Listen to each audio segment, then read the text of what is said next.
chins, liberal jawlines, social justice cheekbones. If that collection of words sounded weird, alien, strange to you, then congratulations! You've not had to see the ridiculous shit the rest of us have seen. Oh yes, the chuds are measuring facial features now and determining which one's boy and which one's girl. It's unbelievable. So let's talk about how video game chins have gone woke. For fuck's sake. Mate. Y'all have got to stop complaining that realistic female faces are wrong and unacceptable, because pointing at frustrated little anti-woke gamer boys and saying they don't fuck is such easy, low-hanging fruit. But you are only furthering the argument more and more that none of you have been within 2 feet of an actual woman. It was bad enough when the frustrated little anti-woke gamer boys started screaming that Aloy had a beard because Gorilla gave her a literal usual amount of skin fuzz that the majority of human women have on their face, but... No, actually, there is no but. It really was simply bad enough that frustrated little anti-woke gamer boys started screaming that Aloy had a beard because Gorilla gave her a literally usual amount of skin fuzz that the majority of human women have on their face. It was both bitterly hilarious and entertainingly depressing to see such eager self-reports as angry nerds typed their outrage with hands that clearly had never so much as brushed a woman's cheek. Ugh, see? You see how easy it is you're making it. I don't want to make fun of someone for not having sex. It's perfectly normal to not have sex. Big up the aces. Big up people who do want to have sex but just haven't yet or aren't currently. Hey, I was a late fucker. But when it comes to people who very clearly want some form of sexual contact, who are clearly very sexually frustrated, but they express that frustration with a hatred of women or a need to dominate women, or they just behave so fucking odious and obnoxious in a way that guarantees a bangless ballsack for many years to come. You know, ha, ha. My sympathies go out to anyone who is touch-starved, physically lonely, in serious desire of a relationship. But when the lack of that is entirely your fault, because you're a dick, and your dickatry manifests in such a way as to demonstrate why no one's gonna let you get wrist deep in a sticky situation. Miss Sympathy isn't just limited, it's in the fucking ground. The pathetic tantrum over Aloy literally being a normal human woman was good for a funny dunk, but it was also kinda dark. That darkness is manifesting more and more as these thoroughly contrived outrages over female character designs have led to a disturbing little trend. The trend of fixing women that incels and the incel adjacent don't like the look of. This became a big deal when Hades 2 revealed her characters had been redesigned from the first game. There's been a lot of critical discussion around these designs, and that's fine. I like some of the new designs, others not so much. But because Gamerbros can't be fucking normal about anything, they couldn't just leave it at artistic critique. No, they had to make it a whole thing about how Persephone— Fuck, I kept saying Persephone instead of Aphrodite. He isn't bangable enough anymore. Doesn't look enough like a woman for the pleasure of their skinless weasels. Ugh. Oh no, that one upset me. Why did I say skinless? Started measuring her nose and shit, because if it isn't about their turgid little penises, it's not worth anything other than scorn. There's nothing wrong with disliking a character design in and of itself. Lord knows I've whined about the Silent Hill 2 remake's vomit scrotums enough. There's nothing wrong with reinterpreting something as a fan artist either, but I'll say this. I would hate to see how you would treat a real woman in a real relationship if you think ones you don't immediately want to fuck are in need of, and I quote, fixing. That's what they call it. They don't call it reinterpretation, they call it a fix. They fix women who don't look enough like their idea of a woman. Which, there are scary books about men who do that. It's fucking alarming. It can be a contentious thing to argue that you're wrong for having a preference. In this case though, fuck off. It is wrong to dislike a video game character for no other reason than you don't wanna fuck it. That's a dumb reason, and you're dumb for thinking it. Lately things are only getting more obtuse. Just this past week, they revealed an all-new look for Lara Croft, star of the hit video game series, The Lara Croft. Though saying all new is pushing it. Here it is. Yeah. Not really very exciting, is it? She just looks like Lara Croft. Cool. Or rather, not cool actually, because it turns out that this Lara Croft is actually bad actually. Rather than merely being a slightly updated video game protagonist, it is in fact an hideous monstrosity. Less aesthetically appealing than even Lord fucking Hiss. After hearing there even was an uproar, the initial response from sensible adults has invariably been confusion. What the fuck is wrong this time with this image that the Gamer Boys are clutching their raggedy little bollocks again? Of course, the problem with the picture is the same problem Gamer Boys have had with a lot of realistic feminine depictions lately, and it's this: the jaw. Welcome to the gamer controversy du jour, the woke chin. The chinny, chinny, chinny, chinny, chinny. The woke chin is one of the contemporary obsessions of gender-terrified cis men who think policing fictional bodies isn't one of the saddest things in the world. The argument goes that women are being made to look man-like by artists who keep giving them obscenely wide chins. You know, like this very pedestrian-width chin. I could go outside right now and find about 10 of those in 10 minutes. In fact, I'm on a date with a bloke tonight. I'll keep a running tally for you. Actually, no, I won't, because that would be fucking weird to look at people's chins for signs of femininity or the lack thereof. So I think instead, I'm just gonna let him touch my tits, which he's been able to do by being charming and not a cunt. This has had to be explained to most regular people who see the controversy around characters like Lara Croft or the new Joanna Dark and genuinely can't even guess what the problem is because they just look like normal people. But as this comment describes, men and women, citation fucking needed, are complaining that they uglified her by giving her the woke chin. This is a current common woke practice of widening the chin to give female characters a more masculine appearance, arguably to appeal to the transgender agenda! Ah, of course. The penny she has dropped. The transes! It always comes back to us with these clowns, doesn't it? I get people saying, oh, you accuse everything of being about transphobia, and so often you let a dickhead on the internet talk long enough and it always comes round to us.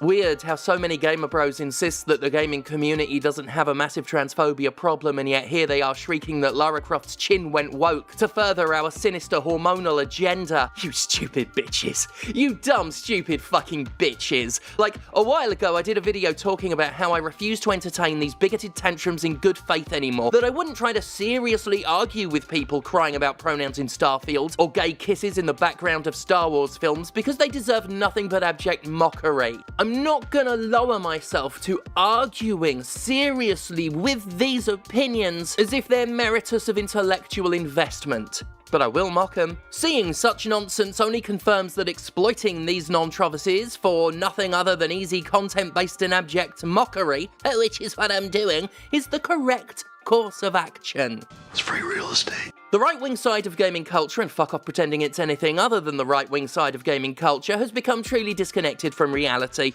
They're literally angry at realistic human proportions for disagreeing with them. Like, how the fuck are you gonna break that kind of delusion with a logical argument? You can't. They're angry at reality for not being sexy enough. They don't even seem to care how much that makes us think all they do is jerk off to anime girls to the point they haven't even seen a real woman naked on the internet, let alone real life.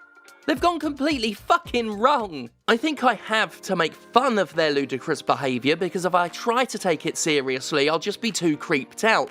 Drawing arrows and lines around a woman's face to try to objectively quantify the femininity of her features is the kind of shit serial killers in movies do. Even worse, some of these people do it to real women too, never mind fictional ones. And at this point, I really don't feel bad about the gigantic brush I'm tarring them all with, because it's all part of the same hate-mongering bilge. I mean, there's a whole genre of gender-critical bullshit that's a bunch of conspiracy theories looking at cis women and trying to draw lines around their faces or do comparisons to charts to try to prove they're secret trans infiltrators, as if alien lizards are taking over the Earth. HRV. Of course, the whole secret infiltrator thing is a conspiracy theory rooted in anti-Semitism, which, if we go back to that bigot talking long enough on the internet until he brings up trans people, if you let him keep going, he'll reach Jewish people soon enough. And the weird trans trutherism is exactly what these Nazis are doing as well. It's just even weirder because the women aren't real. If you're at the point where this jawline is too wide and square for you, might I suggest the Violator from Spawn as your new feminine beauty benchmark? Oh yes, look at that long curvaceous maw. Oh yeah, that's a mandible that won't quit.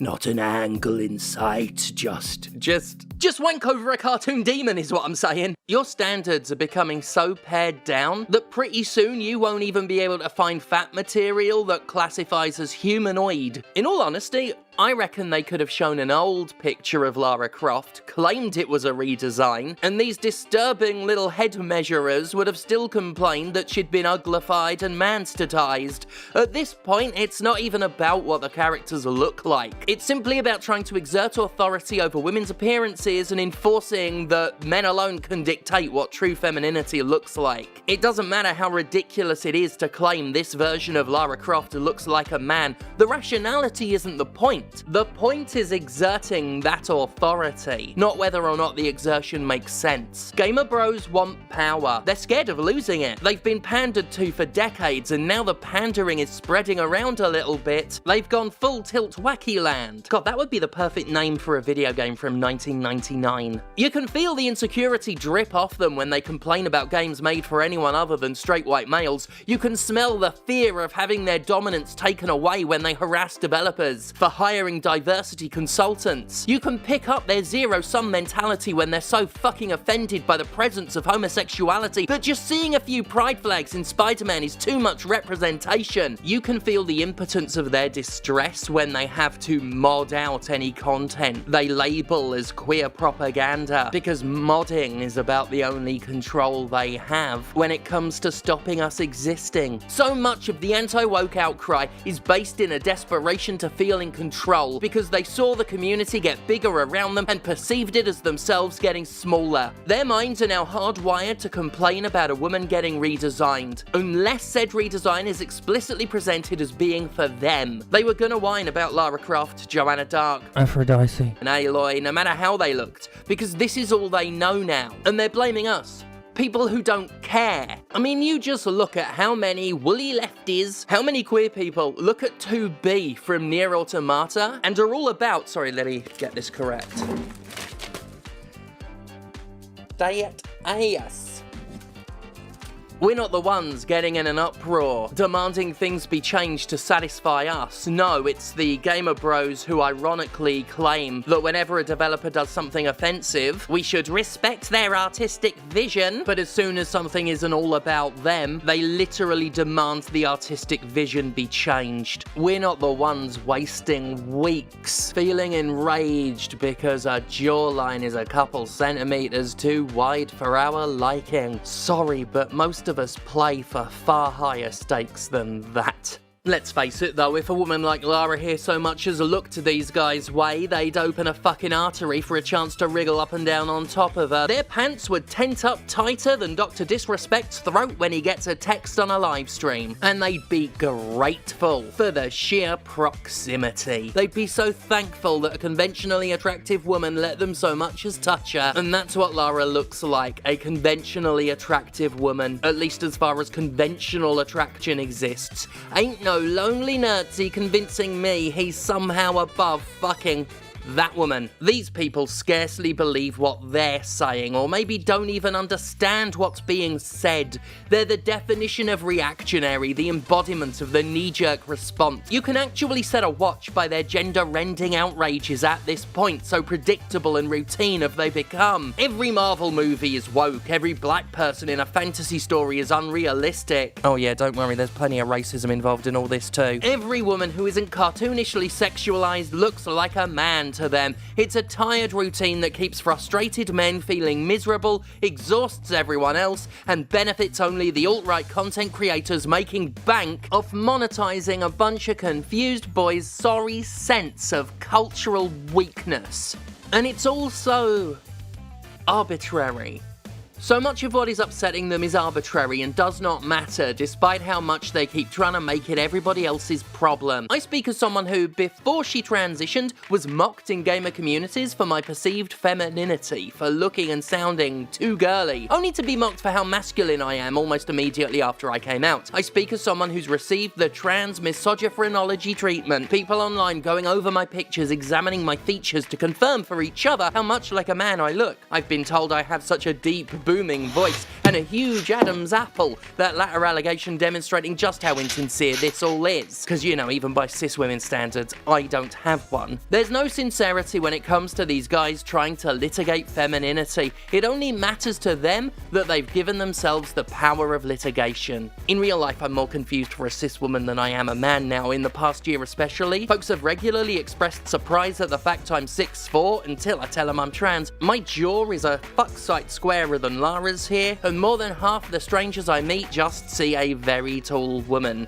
And I'm someone who doesn't even want to be seen as a woman, but explicitly as trans femme. I don't even alter my voice. I got bored of vocal training, and it still doesn't de-cistify me for a lot of people. This is how thoroughly disconnected from reality the anti-woke chin warriors are. People with real lives aren't so hung up on gender that their standards for femininity have become quite genuinely, inhumanly unobtainable. There are definite hang-ups that our culture has imposed on everybody, but so very, very few of us have allowed those hang-ups to turn into a warped obsession, with a warped sense of what is real and rational. Because to the average person, it doesn't matter.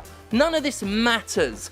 Gamer boys, you have no fucking idea how little this problem you think you have is a problem. But then again, so much of your problem is rooted in transphobia, and history has proven time and again that transphobes' problems are so far removed from the priorities of everybody else that their complaints are almost incomprehensible. They're people who claim to hate gender identity politics, but have made their politics about gender their entire identity. Hell, even when there isn't a new woman to complain about, they'll trawl through history to find ones they missed and be upset about that. Just recently, this professional pearl clutcher kicked off some complaints after nobody asked about a black bespectacled April O'Neil from a film last year just to fill the space between current outrages. And he did what they all love to do, claiming the woke character design led to the media's commercial failure, even though said media was actually a big financial success getting a sequel. They do that a lot. It's important to claim the woke agenda is terrifyingly powerful and pervasive, but also that it's an unpopular failure that nobody wants.